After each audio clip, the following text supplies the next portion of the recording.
Hello good evening all of you. स्वागत है आप सभी लोगों का फोकस कॉन्सेप्ट्स में। देखो, जैसे कि कुछ नई आंसर कीज़ अभी अभी रिलीज़ हुई है, मतलब टीजीटी की, तो उसी में से एक आज हम पेपर सॉल्व करेंगे, मैथ्स के सॉल्यूशंस करेंगे। और ये पेपर रहेगा टीजीटी मैथ्स मेल। जो इसका फर्स्ट पार्ट है उसमें 20 क्वेश्चन आपको मैथ्स के मिलेंगे, वही आज हम सॉल्व करेंगे। बाकी 2 सितंबर 2021 की ये शिफ्ट है, टाइमिंग 8:30 से 10:30 है। हमेशा की तरह आपको डिस्क्रिप्शन बॉक्स में देखो कंप्लीट पीडीएफ का लिंक दिया जा रहा है, वहाँ से आप इसको डाउनलोड करके मतलब इसका फर्स्ट पार्ट ज़रूर एनालाइज करना। कौन से भाई मैथ्स के 20 क्वेश्चन है, देखो एक एक करके उनको समझते हुए चलते हैं, बड़े ध्यान से आपको समझना है। पहला क्वेश्चन देखो, आप देख पा रहे हो, रेशियो से आप इसको कह सकते हो। कहता है कि राजेश और राकेश की मासिक आय 4:5 के अनुपात में है। लिखते चलते देखो इसको 4:5 में। इनकी देखो इनकम का रेशियो है, मंथली इनकम का। साथ साथ खर्च का भी आपको रेशियो दे रखा है, जो कि है 6:8। और इसके अलावा बताया वे दोनों एक महीने में 10,000 रुपये बचाते हैं। तो इसका मतलब क्या होगा, देखो थोड़ी सी यहाँ पर मतलब एरर है लैंग्वेज में। बोलना चाहिए था कि प्रत्येक दोनों अलग अलग 10,000 रुपये बचाते हैं। तो दोनों की मतलब सेविंग्स यहाँ पर बराबर है, 10,000 है। आपको दोनों की मासिक आय बतानी है। कभी भी देखो अगर सेविंग्स बराबर है, ये बात आपको ध्यान रखनी है, अगर कभी भी सेविंग्स बराबर है दो आदमियों की, तो 100% उनकी इनकम और इनकम का, एक्सपेंडिचर और एक्सपेंडिचर का अंतर बराबर होना चाहिए, बराबर होगा। ऊपर आप देख पा रहे हो इनकम का अंतर 1 है, दोनों के खर्च का अंतर 2 है, जबकि ये बराबर होना चाहिए। तो बराबर आप देखो कर सकते हो, ऊपर वाले नंबर्स को ना डबल कर दो। जैसे ही आप इसको डबल करते हो तो यहाँ 8 बन जाना है और यहाँ बन जाना है 10।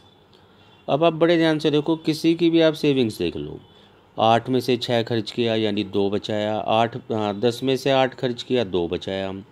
तो दोनों देखो 2-2 यूनिट की सेविंग्स कर रहे हैं और उसी 2 की वैल्यू आपको दे रखी है 10,000 रुपये। तो एक की वैल्यू आप समझ रहे हो 5,000 होगी। अब जैसे कि अगर राजेश की इनकम पता करनी है तो 8 यूनिट है, 8 गुना में 5,000 यानी कि 40,000। राकेश की आपको इनकम पता करनी है 10 यूनिट है, 10 गुना 5,000 50,000।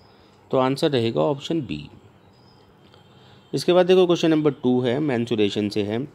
कहता है एक बेलनाकार बक्से की क्षमता इतनी है और त्रिज्या इतनी है, तो बक्से की ऊंचाई क्या है।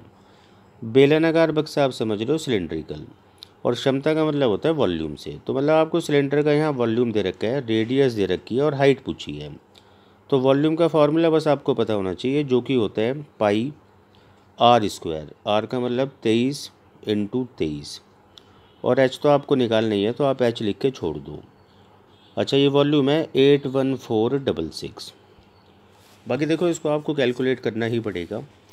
आप चाहो तो इसको पूरा कैलकुलेट कर लो, वरना देखो आप इसको ऐसे तो लिख ही सकते हो, ये 7 जब उधर जाएगा तो इसके साथ आ जाएगा, और नीचे होगा 22 गुना में 23 गुना में 23। अगर इनका हम सिर्फ यूनिट डिजिट चेक करें तो आप बोलोगे 7 × 6 42 का 2 बनेगा। नीचे अगर आप देख पा रहे हो 3 गुना 3 9 गुना 2 18 का 8 बनेगा। अब देखो 8 अगर किसी नंबर का यूनिट डिजिट है और ऊपर वो किसी नंबर को काटने जा रहा है जिसका यूनिट डिजिट 2 है, तो आप समझ रहे हो कि ज़रूर वो 9 बारी में तो कटा ही होगा। भाई 8 गुना 9 72 का 2 तभी बनता है। तो आप इसको देखो थोड़ा ऑप्शन से भी कर सकते हो, डी इसका आंसर होगा। क्वेश्चन नंबर 3 है। इसके बाद देखो, कहता है एक व्यक्ति 11% हानि पर कुछ सामान बेचता है, लेकिन वह 88 सेंटीमीटर को 1 मीटर समझता है।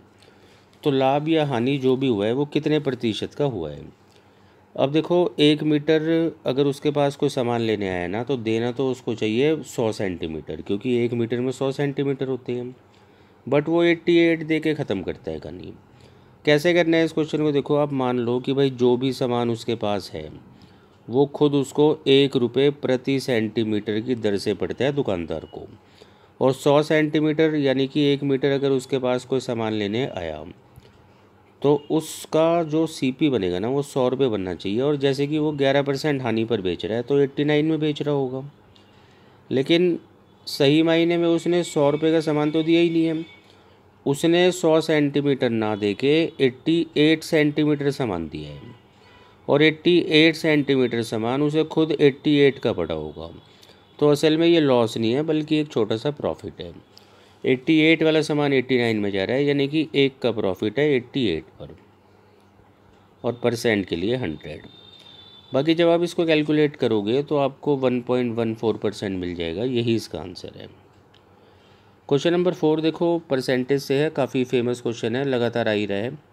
कहता है चावल के मूल्य में 20% की कमी हो जाती है, और इस कटौती के बाद क्या होता है, राम 1 किलो चावल और ख़रीद लेता है, और सेम बजट में। यहाँ आपको बता रहा है क्या, देखो राम का बजट 120 रुपये का है, इसका मतलब चाहे कीमत बढ़े या घटे राम को कोई फ़र्क नहीं पड़ता, उसे तो हमेशा 120 रुपये का ही सामान लाना है।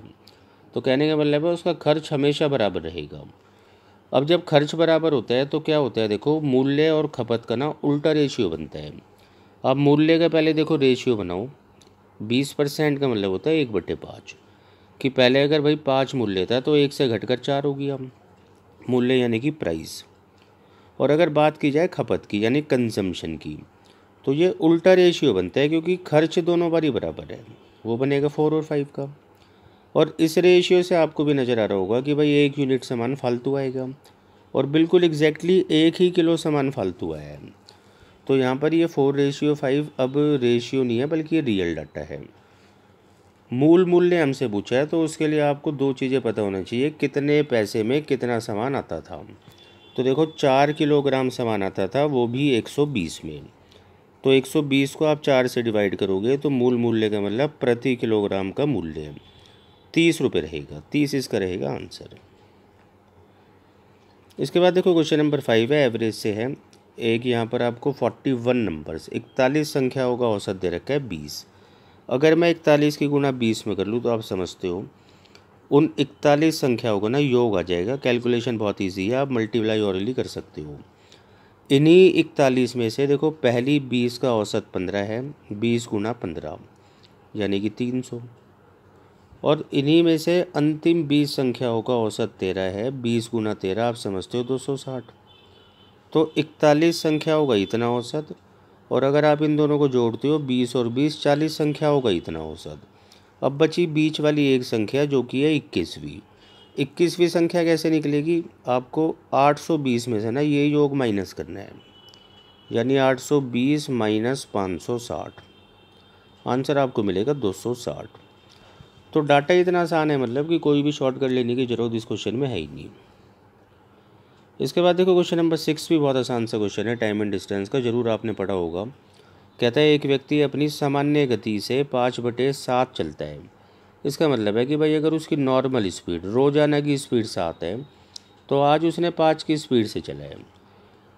हालांकि आप पूरा सवाल पढ़ लो, देखो जैसे कि 10 मिनट देरी से वो पहुंचता है, उसका सामान्य समय ज्ञात करें। तो देखो यहाँ डिस्टेंस की कोई बात नहीं हो रही, लेकिन इतना आपको समझ में आ रहा होगा कि वो डिस्टेंस जो भी है लेकिन दोनों बारी के लिए है बराबर। और जब डिस्टेंस बराबर होता है तो स्पीड और टाइम का रेशियो उल्टा हो जाता है। टाइम का रेशियो इतना बनेगा, देखो 5:7। और सामान्य समय के मुकाबले आज जो समय लगा है वो 2 यूनिट ज़्यादा लगा है, और बता रखा है 10 मिनट ज़्यादा लगे हैं। तो 10 कुछ और नहीं है, 2 की ही वैल्यू है। 1 की वैल्यू अगर मैं आपसे पूछूँ आप बोलोगे 5 मिनट। सामान्य समय हमसे पूछा है जो कि 5 यूनिट है, यानी कि 5 गुना 5, तो आंसर रहेगा 25 मिनट। इसके बाद देखो क्वेश्चन नंबर 7 जो है ये पाई चार्ट से है। थोड़ा इसका मेन डाटा पढ़ते हैं। देखो कहता है कुल खेती 10,000 टन की हुई है, तो आपको बताना है कि भाई मक्का और बाजरा की खेती कितनी है। अब देखो ये है मक्का और ये है बाजरा, दोनों को जोड़ने पर 132 डिग्री बनता है। तो बस आपको 132 डिग्री निकालना है। 132 डिग्री का मतलब होता है 132/360, और किसका निकालना है, 10,000 का।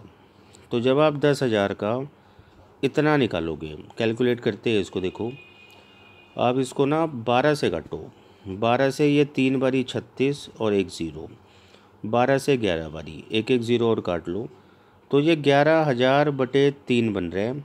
11,000 रुपये आप मान लो 3 जनों में बांट रहे हो, तो आप समझ रहे हो 3,666 समथिंग। आपको देखो ऑप्शन में भी नज़र आ रहा है, यही इस सवाल का आंसर है। इसके बाद देखो क्वेश्चन नंबर 8।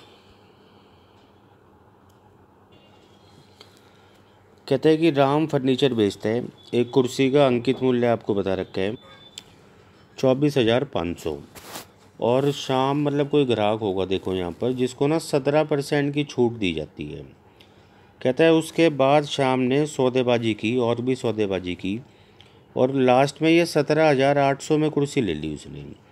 तो ये जो दूसरा डिस्काउंट दिया है ना, ये आपको पता करना है कितना है। अब देखो जैसे कि भाई 24,500 अंकित मूल्य है, मतलब इतना इस कुर्सी पर लिखा हुआ था, तो 17% का डिस्काउंट इसी मूल्य पर मिला होगा और 17% इसका आपको निकाल के इसमें से घटाना होगा। क्या होगा इसका, देखो 17% इस नंबर का ना 10% होता है 2450, तो 5% इसका भी आधा होगा यानी 1225। अब 245 इसका 1% है, तो 2% इसका होगा 490। तो इतना अगर आप जोड़ते हो, 9 2 11 5 16 और 4 4 8 10 और 1 11 और ये 4165, तो इतना उसको पहली बारी डिस्काउंट मिला था। और ये घटाने भी बहुत आसान है, देखो 4,000 आप हटाओगे तो बचा 20,000 और ऊपर का बचा 335। और इसी पे ही अब इसी वैल्यू पर देखो आपको ध्यान रखना है, ये सक्सेसिव डिस्काउंट माना जाएगा। अगला डिस्काउंट जो मिला है वो इस पर मिला है और डिस्काउंट मिलने के बाद कीमत रहेगी 17,800।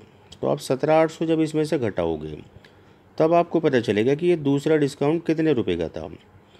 तो 9 में से मतलब 19 में 17 गया 2, 2535 की यहाँ पर दूसरी छूट मिली है। और अब इसको देखो परसेंटेज में निकालना है, तो 2535 का जो डिस्काउंट आपको मिला है वो मिला है देखो दूसरे डिस्काउंट पर, और वो था 20,335 और परसेंट के लिए 100। बाकी इसको कैलकुलेट आप कर लेना। देखो 5 से इसको काटते हैं, जैसे कि ये 5 बारी कटा 0 7। उसी तरीके से जब इसको 5 से काटोगे 4 बारी 20 0 6 7। अब देखो 507 का ना 8 गुना अगर मैं आपसे पूछूं तो आप बोलोगे 4,056। मतलब नीचे अगर 4,056 होता, इस कैलकुलेशन को देखो बड़े ध्यान से आपको समझना है। अगर नीचे 4,056 होता तो ये पूरा 8 बारी काटता, और 1/8 आपको बिल्कुल याद होगा 100 का 12.5% होता है। बाकी देखो यहाँ पर 4,056 से थोड़ा सा ज़्यादा है, और अगर डिनोमिनेटर बड़ा हो जाता है तो परसेंटेज कम हो जाता है, तो इससे थोड़ा सा आपको नीचे चलना है और आंसर मिलेगा 12.47। इसके बाद देखो क्वेश्चन नंबर 9 है, और यहाँ पर आपको एक रेशियो दे रखा है A/B जो 7/8 है, तो इसको आप A/B भी लिख सकते हो, और ये 7/8 है। जबकि यहाँ देखो आपको एक रियल डाटा भी दे रखा है। अभी आपको क्या करना है, देखो A और B की वैल्यू इसको ना यहाँ पुट करके देखना है कि ये कितना बनता है। बट सबसे पहले आपको देखो थोड़ा सा समझना है। आप इसको ऐसे लिखोगे 7A + 14B और 10 को उधर ले जाओगे यानी कि 25। अब आप पुट करो A और B की वैल्यूज़ को। तो A की वैल्यू जैसे कि 7 और B की वैल्यू आप 8 पुट करते हो, तो आपको देखो यहाँ से मिल रहा है 49 और यहाँ से मिल रहा है 112, तो ये बना रहा है देखो 161। तो रेशियो वाली वैल्यूज़ को रखने पर यहाँ से जो आपको मिल रहा है ना वो 161 मिल रहा है। ये एक तरीके से यूनिट है, और इसी 161 की जो रियल वैल्यू है वो है देखो 25। अब मैं आपसे पूछूं 1 यूनिट की वैल्यू बताओ, तो आप बोलोगे 25 बटे में 161, और हमें देखो A की वैल्यू निकालनी है जो कि 7 यूनिट्स है। तो 7 यूनिट्स की वैल्यू होगी 7 इंटू में 25/161। बाकी 7 से जब आप इसको काटोगे ये 23 बारी कटेगा, और आंसर इस क्वेश्चन का रहेगा 25/23। इसके बाद देखो क्वेश्चन नंबर 10 है।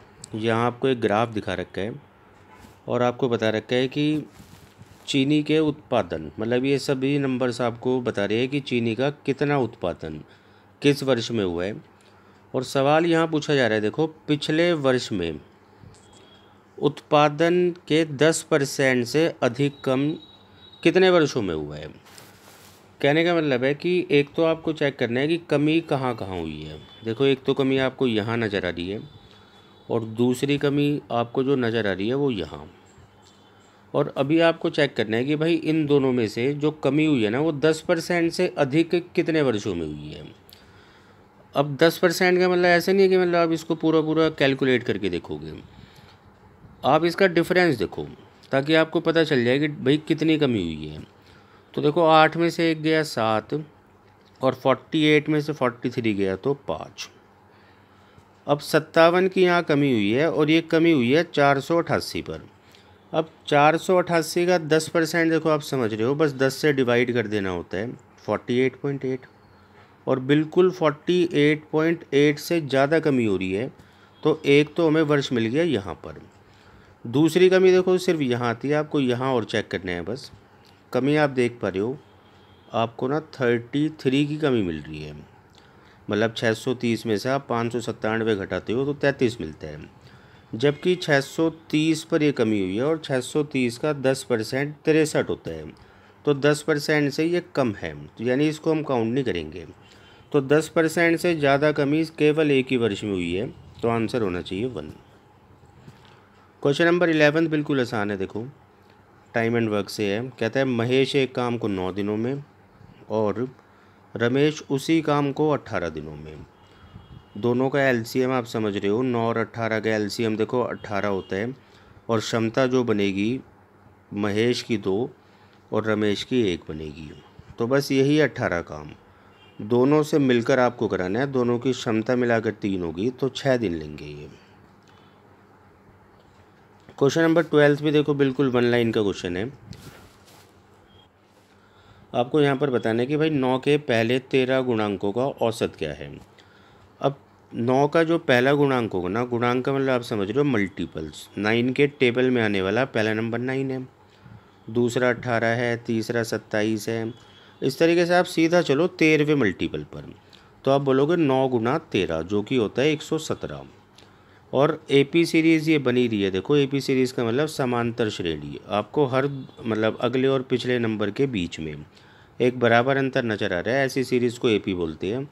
और ऐसी सीरीज़ में एवरेज निकालने के लिए सिर्फ आपको करना होता है first term plus last term divided by 2। तो फर्स्ट टर्म 9 है, लास्ट टर्म 117 है डिवाइडेड बाई 2, ये 126 बन रहा है और उसका आधा होता है 63। क्वेश्चन नंबर 13, आपको यहाँ पर 2 समीकरण दे रखी है और x और y का रेशियो आपसे पूछा जा रहा है। अब देखो x और y की वैल्यू नहीं निकालनी यहाँ पर, अब बड़े ध्यान से समझना। x और y की वैल्यू नहीं निकालनी बल्कि उनका रेशियो निकालना है। और रेशियो निकालने का सबसे अच्छा तरीका क्या होता है कि इनकी जो वैल्यूज़ है ना इसको बराबर करो। जैसे मैं आपसे पूछूँ कि भाई यहाँ 5 है, यहाँ -5 है, दोनों को सेम कैसे बनाए, तो या तो आप इसको +5 बनाओ, वरना फिर आप क्या कर सकते हो कि इसको -5 बनाओ। तो कोई भी आप एक काम कर लेना, मैं -5 बना लेता हूँ, जिसके लिए मुझे माइनस से मल्टीप्लाई करना होगा, मतलब माइनस साइन यहाँ पर लगेगा। अब माइनस जब मैं दोनों तरफ लगाऊंगा देखो यहाँ, तो ये जो लेफ़्ट हैंड साइड वाली वैल्यू है ना ये मुझे कुछ ऐसे मिलेगी, -7x -8z। जैसे कि आप समझते हो माइनस साइन चेंज करता है बस, +9y। अब इसकी वैल्यू -5 है, उसी तरीके से यहाँ पर भी देखो इस पार्ट की वैल्यू -5 है। अब बिल्कुल इसको बराबर कर दो क्योंकि दोनों की ही वैल्यू है -5। दोनों को बराबर करने पर आप देख पा रहे हो -8z कैंसिल हो जाएगा, यहाँ आकर ये प्लस हो जाएगा तो कैंसिल हो जाएगा। उसके अलावा ये -7x को यहाँ आप ले जाओ तो ये ऐड होकर 16x बना देगा। 6y को जब आप यहाँ लाओगे 9y में से घटेगा तो ये 3y रह जाएगा। और x/y जैसे कि आप समझते हो वैल्यूज़ पलट जाती है, 3/16 यानी कि 3:16 इसका रहेगा आंसर। इसके बाद देखो क्वेश्चन नंबर 14 है। आपसे पूछा जा रहा है कि सबसे छोटी संख्या पता करो जो 11 से घटाने पर, मतलब जब हम उस संख्या में से 11 को घटा दें तो जो भी वो रिमेनिंग नंबर बचा इन सब से डिवाइड हो जाए। और सबसे छोटे का मतलब है इन ऑप्शंस में से ऐसा सबसे छोटा नंबर कौन सा है। कुछ नहीं करना, देखो आपको बस सभी में से 11 घटा कर देखना है और 11 घटाने पर इन सभी से नंबर डिविजिबल होना चाहिए। आप देख पा रहे हो इसके अलावा कोई आपको ऐसा नंबर मिल ही नहीं सकता। यहाँ पर देखो 11 घटाने के बाद ना इन सभी से नंबर डिवाइड होना चाहिए, 20 को हम उठा लेते हैं। 20 तो देखो तभी नंबर को डिवाइड कर सकते हैं ना जब लास्ट डिजिट 0 बने, और 11 जब आप घटा कर देखोगे सब में से तो लास्ट डिजिट जो 0 बनेगी ना सिर्फ इसी ऑप्शन में बनेगी। तो 3251 इसका रहेगा आंसर। क्वेश्चन नंबर 15, देखो ऐसा कॉन्सेप्ट हमने ऊपर भी किया था। बताया कि चीनी के मूल्य में 11% की कमी की जाती है। आप समझ रहे हो, देखो आप इसको ऐसे लिख सकते हो कि भाई अगर पहले मूल्य 100 था तो 11 से कम होने के बाद 89 रह गया। आगे कहता है खपत में कितनी वृद्धि की जानी चाहिए ताकि उपयोग व्यय कम ना हो, मतलब खर्च उतना ही रहे। और जब खर्च बराबर रहता है तो मैंने आपको बताया था प्राइस और कंजम्पशन यानी मूल्य और खपत का रेशियो पलट जाता है। तो आप देखो इसको ऐसे लिख सकते हो। अब बस आप खपत को देखो, 89 से 100 आने का मतलब है 11 खपत बढ़ी है 89 पर, और परसेंट के लिए 100। अब देखो फिर से वही कॉन्सेप्ट आपको चलाना है कि भाई अगर यहाँ पर नंबर 88 होता तो 11 उसको 8 बारी में काटता और 1/8 100 पर 12.5% बनाता है। लेकिन जैसे कि 88 से देखो बड़ा है ये नंबर, तो परसेंटेज का रिजल्ट इससे छोटा होगा। तो 12.5 से छोटा आपको एक ऑप्शन नज़र आ रहा है, बिल्कुल थोड़ा सा छोटा, 12.36। इसके बाद देखो क्वेश्चन नंबर 16 है। यहाँ आपको बताया कि एक व्यक्ति लागत मूल्य पर 27% का लाभ अंकित करता है। अब ये लाभ अंकित करने से कंफ्यूज मत होना, इसका मतलब है कि बस वो 27% बढ़ाकर कीमत अंकित करता है, लेकिन तुरंत जब बेचने की बात आती है तो उसी अंकित मूल्य पर 18% की छूट भी दे देते हैं। वास्तविक लाभ प्रतिशत क्या है? तो कभी भी जैसे मान लो कि भाई पहले प्राइस बढ़ाया, उस बढ़े हुए प्राइस को फिर घटाया, तो ये सक्सेसिव चेंज होता है। और सक्सेसिव चेंज को कैसे हैंडल करना है आपको बहुत अच्छे से पता है, x + y + xy/100। बाकी देखो जो चीज़ घटेगी वो माइनस साइन के साथ आपको लेनी है वैल्यू। पहले जैसे कि 27% बढ़ाया है तो आप x को 27 लोगे, जबकि y का मतलब देखो 18% छूट का मतलब है घटाना, तो आप y को -18 लोगे। और दोनों को जब आप मल्टीप्लाई करोगे 27 × 18, यहाँ कर लेते हैं देखो, तो 8 × 7 = 56 और 8 दूनी 16 और 5 21 27। तो यह आपको मिला देखो 486/100 यानी कि 4.86। तो देखो 27 में से 18 गया बचा 9 और 9 में से 4.86 गया, तो बिल्कुल आपको आंसर मिल रहा है 4.14%। इसके बाद देखो क्वेश्चन नंबर 17 है। आपको यहाँ सिंप्लीफाई करना है, हालांकि सिंप्लीफिकेशन के सवाल पहले से थोड़ा सा अच्छे आने लग गए हैं। यहाँ भी बच्चे गलती कर सकते हैं जल्दबाजी में। ब्रैकेट्स को बड़े ध्यान से आपको देखना है कि ये ब्रैकेट क्लोज हो रहा है, पहले आप इसको ख़त्म करो। 5 में से 8 अगर आप घटाते हो तो आप समझ रहे हो -3 मिलता है, और पावर भी है देखो इसकी -1। पावर का साइन अगर बदलना है, मतलब -1 से +1 बनाना है, तो आप समझते हो बेस को, आधार को पलटना होता है। और -3 का उल्टा क्या होता है, -1/3। तो आप इस ब्रैकेट से लिखोगे -1/3।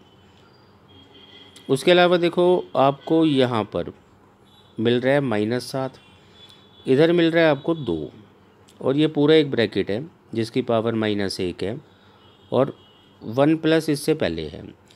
अब देखो 2 में से 7 गया, आप समझ रहे हो -5 होते हैं। तो आप इसको ऐसे लिख लो कि -5 -1/3।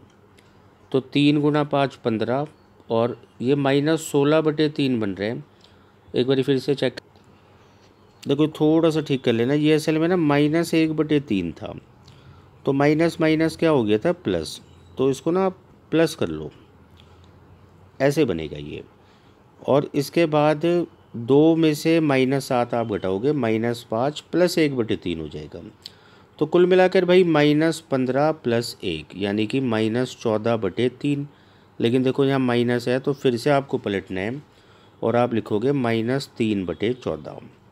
और बिल्कुल लास्ट में देखो 1+ भी है, तो प्लस माइनस माइनस हो गया।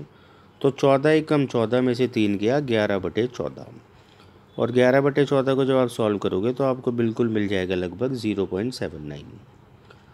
इसके बाद देखो क्वेश्चन नंबर 8 पे आ जाते हैं। कंपाउंड इंटरेस्ट का क्वेश्चन है। नो डाउट भाई कंपाउंड इंटरेस्ट का जो क्वेश्चन है उसका लेवल चेंज हो गया, मतलब क्वेश्चन थोड़ा सा कैलकुलेटिव आना शुरू हो चुका है। कहते हैं 2 वर्ष के चक्रवृद्धि ब्याज के बाद राशि इतने रुपए हो जाती है, जबकि 3 वर्ष के बाद राशि इतना हो जाती है। अब देखो 2 और 3 साल में अंतर 1 साल का होता है। कहने का मतलब है जितना भी ये पैसा बढ़ा है वो सारा का सारा ब्याज होगा इस प्रिंसिपल को मानते हुए। तो सबसे पहले आपको क्या करना है, डिफरेंस करना है। आप इसमें से ना ये नंबर घटाओ तो वो आपको ब्याज बताएगा। तो 9 में से जैसे 0 गया 9 हो गया, फिर 5 में से 0 गया तो 5 बचा, उसके बाद देखो 4 में से 2 गया 2 बचा, इधर 3 है और इधर 2 है, 3 में से 2 गया 1, और उसी तरीके से क्या था ये, हाँ तो 0 में से मतलब आपको 9 घटाना है यानी 10 में से, तो ये बचेगा देखो आपका 1 और बिल्कुल यहाँ पर बचेगा 9। तो 911259 इतना आपको ब्याज मिला है 1 साल में। और किस पर मिला है, तो आप बोलोगे 9592200 और परसेंट के लिए इंटू 100। बाकी इसको देखो आपको कैलकुलेट करना ही पड़ेगा और कैलकुलेट करने पर आपको बिल्कुल 9.5% मिल जाएगा। अब 9.5% जैसे कि रेट तो आपको मिल गया, अब आगे क्या करना है भाई, तो आगे प्रिंसिपल निकालना है। और प्रिंसिपल का मतलब है कि 2 साल तक हमें चलना होगा, वो भी कंपाउंड इंटरेस्ट में, और वो भी 9.5% की दर से। अब देखो यहाँ पर आप थोड़ी ऑप्शन की हेल्प ले सकते हो। 9.5 आपको 2 ऑप्शन में मिल रहा है, जबकि यहाँ आपको प्रिंसिपल दिखाया जा रहा है इतना और यहाँ दिखाया जा रहा है देखो इतना। आप इसको 90 और 80 मान के भी चल लो। अब 9.5% देखो रेट ऑफ इंटरेस्ट आया है, मतलब अगर मैं इसको सिंपल इंटरेस्ट भी मानूँ तब भी मुझे समझ में आ रहा है कि भाई 19% ब्याज मिलेगा, और कंपाउंड में तो 19 से ज़्यादा ही मिलेगा। अप्रॉक्सीमेटली आप 20% मान लो। तो बस अभी आपको देखना है कि इनमें से किस नंबर का 20% हम इसी नंबर में जोड़े तो हमें लगभग इतना मिल जाए, और ये लगभग 160 आप मान के चलो। 900 और 800 आप इसको ले लो तो आप बिल्कुल समझ रहे हो 800 ही वो नंबर है जिसका 20% 160 होता है। तो यानी कि सी ऑप्शन रहेगा इसका आंसर। इसके बाद देखो क्वेश्चन नंबर 19 है। कहता है दो संख्याओं ए और बी का एलसीएम 225 है और एचसीएफ 5 है। दोनों नंबर्स का योग आपको दे रखा है 70 और आपसे पूछा जा रहा है 1/a प्लस 1/b। एचसीएफ जैसे कि सबसे इंपॉर्टेंट है, आपको गिवन है 5। आप मानो एक नंबर तो यहाँ पर है 5a और दूसरा नंबर है यहाँ पर 5b। तो नंबर्स आपने बना लिए, अब क्या करोगे आप इनका एलसीएम लो। तो 5a और 5b का एलसीएम 5ab होना चाहिए, बट आपको गिवन 225 है। तो ab की वैल्यू देखो 45 मिल रही है, और कौन से ऐसे दो नंबर्स हैं जिनको मल्टीप्लाई करने पर 45 बनाया जा सके, तो आप बोलोगे 9 और 5। और जैसे ही देखो आप यहाँ पर 9 और 5 को रखते हो तो सबसे अच्छी बात यह है कि इन दोनों नंबर्स को जोड़ने पर भी 70 बन रहे हैं। तो इसका मतलब दोनों नंबर्स आपको मिल चुके हैं, एक नंबर 45 है, दूसरा 25 है। तो इन्हीं के रेसिप्रोकल का आपको योग करना है, और जब आप इनका योग करोगे तो एलसीएम लेने की कोई ज़रूरत नहीं, आपको दे रखा है 225। बस आपको पता करना है कि भाई 45 के टेबल में 225 5 बारी में आता है और 25 के टेबल में 9 बारी में। आंसर आपको मिलेगा 14/225। इसके बाद देखो आखिरी क्वेश्चन नंबर 20 है, और एक सिंप्लीफिकेशन का क्वेश्चन है, बहुत पुराना क्वेश्चन है। देखो आपको यहाँ बता रखा है कि भाई 5p plus Q/2 plus 3R plus S/4 plus 2T। तो इनको जोड़ने से देखो इतना बनना चाहिए 25.1916। अगर आपको यहाँ पर PQRST की वैल्यूज़ मिल जाए तो बस उन्हीं को जोड़ना है, बाकी इसको पढ़ने की कोई ज़रूरत नहीं है। देखो कौन सा अंक किस स्थान पर है ये आप खुद भी मतलब कैलकुलेट कर सकते हो बिना इस बात के। आपको कुल मिला के टारगेट ये है देखो आपका कि इतना बनाना है आपको, मतलब एक तरीके से रीजनिंग लगानी है। तो P को तो देखो मैं लूँगा यहाँ पर 5, उससे क्या होगा 5 × 5 25 तो बन गया। अब आपको कितना और बनाना है, तो आप बोलोगे 0.1916, और 0.1916 को ना देखो अभी आपको 1 2 3 4 रिजल्ट्स को जोड़ कर बनाना है, और वो देखो ऐसे बनेगा 0.1। अब लगाना चाहो आप 3 0 भी लगा लो, बट आप समझते हो 0.1000 का मतलब 0.1 ही होता है। तो आप यहाँ तो बनाओ देखो 0.1, उसी तरीके से आप यहाँ पर क्या बनाओगे 0.09। यहाँ आपको कितना बनाना चाहिए, तो यहाँ बनाओगे 0.001 और यहाँ पर आपको बनाना होगा 0.0006। इन सभी को जोड़ने पर 0.1916 बिल्कुल आराम से बन जाता है। और अब आप ये सोचो कि भाई इस क्यू की जगह हम क्या लें ताकि वो 2 से डिवाइड होने पर 0.1 हो जाए। तो आपको लेना होगा, देखो यहाँ पर 0.2, बिल्कुल आसान भाषा में 0.2 को ही जब आप 2 से डिवाइड करोगे तभी आपको मिल रहा होगा। 3R से बनना चाहिए 0.09, तो इसका मतलब है R की वैल्यू आपको लेनी होगी 0.03। उसी तरीके से देखो S की वैल्यू को आप क्या लोगे ताकि इतना बन जाए, तो आपको 4 से डिवाइड करने पर बनाना है इतना, तो आप बोलोगे 0.004 ले लेते हैं। और T को जो आपको लेना होगा ना, देखो वो लेना होगा, मतलब ये डबल होने पर बना है, तो आप बोलोगे 0.0003। अब आपको देखो P की वैल्यू पहले मिल चुकी है 5 और Q R S T सब की मिल चुकी है। जब इन सब को आप जोड़ोगे तो बहुत आसानी से आपको इतना आंसर मिल जाएगा। बाकी यहाँ ये पेपर ख़त्म होता है, जल्द किसी नई आंसर की के साथ मिलते हैं आप, तब तक इसको कंप्लीट करो। Thank you.